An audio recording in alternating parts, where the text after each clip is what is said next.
Hello there, this is Welsh ASMR 82. Hey, how are you doing? So I promised after I did my explanatory video over the Asian Champions League that on this channel we'd be covering a little bit more of the Asian Champions League this year, particularly in light of the recent changes and the quite attractive Saudi Arabian League. So we'll be following the path of a couple of the big players. So they've drawn the groups, they've done the qualifiers. Let's have a look at what's in store this season. So a very quick recap. There are more groups than in the European Champions League. What they've done is they've expanded the tournament a little bit. So there are 10 groups rather than 8. The first 5, groups A to E, are for the western side of Asia, including Saudi Arabia. And the next 5 from groups F to J are from Eastern Asia, including teams from Japan, Korea and Australia. So let's take a look at them. Let me just explain again the qualification of this year's tournament, because there are 10 groups, but there's still only a round of 16. The top team in each group is the only one guaranteed to go through.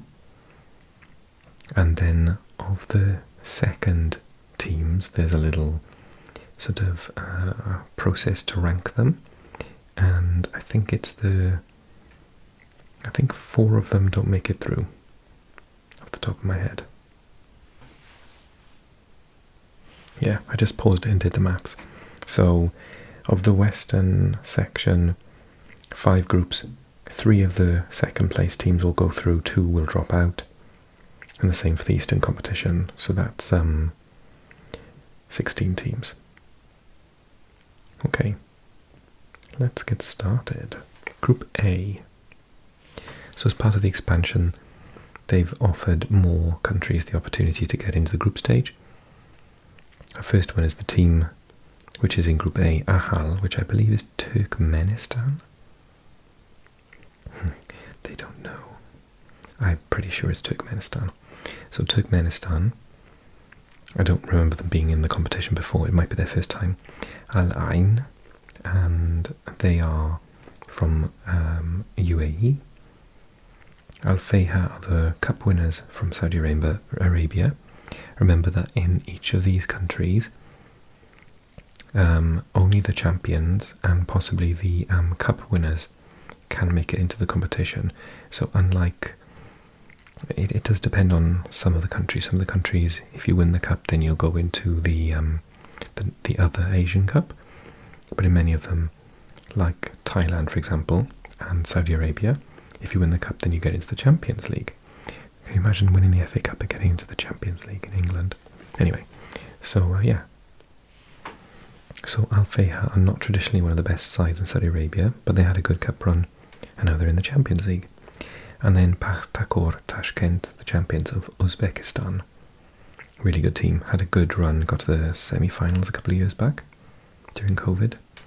Group B, Al Faisali, I believe of Jordan, Asad of Qatar, Nasaf Karshi, another Uzbek team. There are lots of Uzbek teams this year due to the fact that a couple of years ago Pakhtakor got to the semi-finals and raised the amount of places that were given to Uzbekistan. And then Sharjah of the UAE as well have made it into the competition. Group C, AGMK of Uzbekistan. Okay, Al-Ittihad. Al-Ittihad are Benzema's team. Al-Qawa Al-Jawiya, I believe they're Iraqi. And Sepahan of Iran. Really good team. It's quite a tough group actually for Ittihad, but I should imagine they'll come first. Okay, Group D, Al-Hilal. This is Neymar and Mitrovic's team. Milinkovic-Savic et al. Mumbai City, of course, of India. Nasaji Mazandaran I've never heard of them. I think they are Iranian, off the top of my head. Yes, Iran. And Nafbahor Namangan, again of Uzbekistan. Group E then, Al-Nasser, that's Ronaldo's team. Al-Duhail of Qatar. Istiklal of Tajikistan. And Persepolis of Iran, classically one of the better teams in Iran. Okay, so that is the Western Conference. I would say that I'd imagine in this group either Al Ain or Pakhtakor will finish top of the group. In Group B, it has to be Assad, classically one of the best sides in Asia. Used to have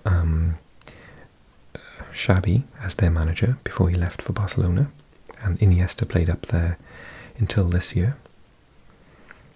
El Ittihad with him, Benzema has to be in first place there. Al Hilal with Neymar there, and Al Nasser with Ronaldo there. I am expecting this year to have a sort of all Saudi Arabian semi-final in this side of the draw, which was always a regular thing anyway, but even more so now. Okay, let's look at the Eastern Conference then. Bangkok United, obviously Thailand, Bangkok. Jeonbuk of South Korea. Kitchi of Hong Kong. And Lion City Sailors, I believe, of Singapore. I think Singapore. Yes, Singapore. Okay, Group G, Incheon United, one of the teams that I've supported for years. Been to see them play twice in South Korea, just outside of the capital, Seoul, and I cannot believe that they're in the Champions League. Kaya FC, I think they are from the Philippines, off the top of my head. Just have to trust me. Shandong Taishan of China, and Yokohama F. Marinos, one of the better teams in the competition on the eastern side from Japan. Group H, Buriram United from Thailand, Melbourne from Australia, Ventforet Kofu from Japan, and Zhejiang Professional from China. I think Ventforet, yeah. They're not classically one of the big teams. Yeah, they're down in 9th in this season. Mind you, I've never heard of Machida Zelva before, so where are all the big teams? How strange. Oh my goodness. This is exactly what I mean. So they're in the Champions League, but they're actually in League 2. Because I was looking down, I was like, who are these teams? I've never heard of any of them. This is League 2, so they must have won the Emperor's Cup and qualified for the Champions League, even though they're in the second division. Maybe they got relegated last year, I'm not sure. But this can happen in Asia. Okay, Group I, Pathum United of Thailand, Johor Darul Ta'zim from Malaysia, Kawasaki Frontale, big team from Japan, even bigger team Ulsan Hyundai from South Korea. Tough, very, very tough group, that one. And lastly, Group J, Hanoi from Vietnam, Pohang Steelers, very good team from South Korea, Urawa Red Diamonds, current holding champions from Japan, and Wuhan, 3 towns. I'm sure you heard of Wuhan, they are from China. Okay, so who am I expecting? I actually think, due to the expansion, the western side has got slightly easier because there are far fewer teams from Qatar and UAE now to accommodate spaces for Tajikistan, Turkmenistan, Iraq, Jordan, etc. But the eastern side hasn't taken so many teams on, therefore I think actually it's now the harder side of the draw. So Bangkok United, Jeonbuk Kitchi line. Jeonbuk has to be my favourite for first place there. I would say Yokohama will be in first there. I'm obviously rooting for Incheon though. I've even got their shirt. I'll wear it for you in one of the videos soon. Group H, kind of equal. I think Melbourne could probably do it. And note, there's only one Australian team this year. This is for the same reasons that there are loads of Uzbek teams. During COVID, Australia couldn't compete, and so they went from having 2 or 3 teams qualify to having only one, because they weren't able to play for a couple of years due to the difficulties in travelling. So they will get back up there, but it'll take a little while, unfortunately, because their ranking has gone down due to having fewer teams in the competition, and that year having no one in the competition. So it's been really hard on Australian football, actually. They've got some really good teams, but only one gets to qualify. Group I, really difficult group. It's probably going to be between Kawasaki and Ulsan, but it's going to be going into match day 6, I think. And same with this one, Pohang and Urawa Red Diamonds. I've got to pick the champions, obviously, to go first, but it's a tough group. Awesome. So that's what I'm predicting so far. I'll do occasional videos to keep up with the matches. They are starting on the 18th of September and the 19th of September. And matches of note, we've got Benzema's Ittihad against Uzbek AGMK to open up for them. Similarly, Al Hilal with Neymar against another Uzbek team, Navbahor. And that should be a really big match. Qatar against the UAE, Assad against Sharjah. Cristiano Ronaldo's first match in the Champions League is going to be away to Persepolis in the capital of Iran, Tehran. Classically one of the best teams in the whole of the Asian continent. And on the east side of the draw, let's have a look. I think my team have got a really difficult away day in Japan to Yokohama as their opening first ever match in a Champions League stage. Okay, I hope you enjoyed the video, found it relaxing, found it informative.